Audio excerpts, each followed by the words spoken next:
Well, folks, it seems the Trump administration is facing a predicament of, shall we say, explosive proportions. Remember all those nuclear safety workers, the guardians of our radioactive realm who were let go? Yeah, about them. The administration wants them back. It appears those "you're fired" tweets didn't come with a "just kidding, please come back" follow-up.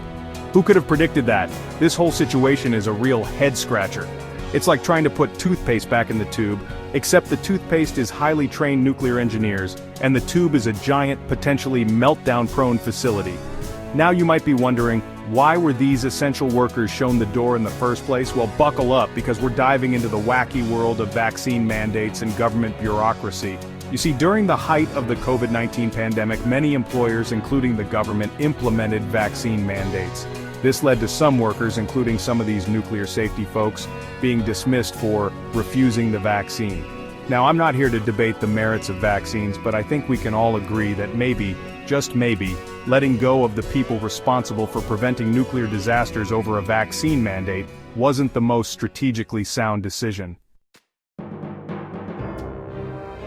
Look, I get it, vaccines were a hot-button issue, people had strong opinions. But firing nuclear safety workers? That's like firing the one guy who knows how to stop the roller coaster in the middle of a loop-de-loop. It's not ideal. And the real kicker here is that the administration is now scrambling to rehire these very same workers.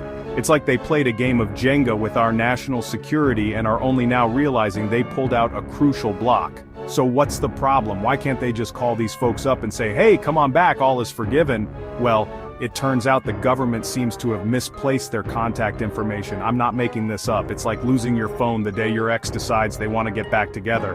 Except instead of awkward voicemails, we're talking about the potential for, nuclear mishaps. This whole situation begs the question, how do you lose track of people who are literally responsible for preventing meltdowns? These aren't interns who forgot to file paperwork. These are highly trained professionals, the nuclear ninjas of our time, and the government can't find them? It's both hilarious and terrifying.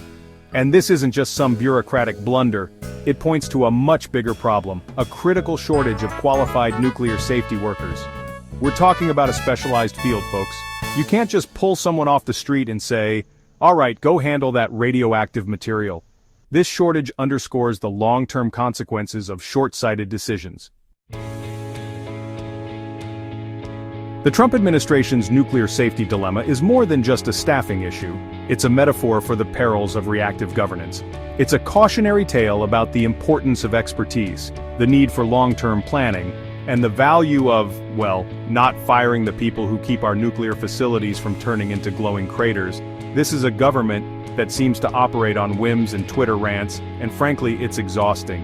The public deserves better. We deserve a government that prioritizes safety, invests in expertise, and makes decisions based on facts, not fleeting impulses. We need leaders who understand that governing isn't a reality show.